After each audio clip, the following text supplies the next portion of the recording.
ফেরাউন ছিল পৃথিবীর সবচেয়ে দাম্ভিক রাজা। সে নিজেকে বলতো, আমি তোমাদের বড় রব।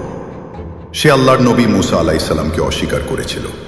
মুসা আলাইহিসসালাম বারবার বলেছিলেন, তাওহীদে ফিরে আসো, নয়তো শাস্তি আসবে। কিন্তু ফেরাউন কানে তুলল না, বরং মুসা আলাইহিসসালাম ও তার অনুসারীদের দমন করতে পুরো সৈন্যবাহিনী নিয়ে ধাওয়া করল। তারপর কি ঘটল? মুসা আলাইহিসসালাম যখন তার অনুসারীদের নিয়ে সমুদ্রের পাড়ে পৌঁছান, তখন সামনে বিশাল পানি আর পিছনে ফেরাউন। মানুষ বলতে লাগলো, আমরা তো ধরা পড়েই গেলাম।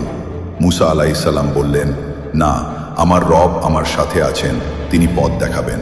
আল্লাহ হুকুম দিলেন, লাঠি সমুদ্রের দিকে ছুঁড়ে মারো।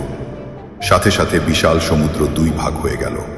জলের মাঝে তৈরি হলো পথ, যেন দুই পাশে পাহাড় আর মাঝখানে রাস্তা।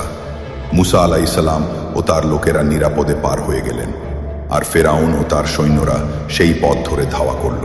কিন্তু আল্লাহর শাস্তি ঠিক তখনই নেমে এলো। যেই না শেষ লোকটি পারে পৌঁছালো, সাথে সাথে সমুদ্র আবার মিলিত হয়ে গেল। ফেরাউন ও তার সৈন্যরা মুহূর্তেই পানির নিচে তলিয়ে গেল। মৃত্যুর মুখে পড়েই ফেরাউন বলল, আমি বিশ্বাস করলাম মুসার রবই সত্যিকারের রব। কিন্তু তখন অনেক দেরি হয়ে গেছে। আল্লাহ বললেন, আজ আমি তোমার দেহ রক্ষা করব, যেন তুমি হয়ে যাও পরবর্তী যুগের জন্য নিদর্শন। সূরা ইউনুস আয়াত 92। এরপর কি হলো? 1000 বছর পর 1898 সালে এক মমি আবিষ্কৃত হয়। বিজ্ঞানীরা অবাক। সেটি ছিল ঠিক সেই ফেরাউনের, যার মৃত্যু হয়েছিল পানিতে। কিন্তু তার লাশ পানিতে গলে যায়নি। আজও সেই লাশ মিশরের কায়রো মিউজিয়ামে সংরক্ষিত আছে।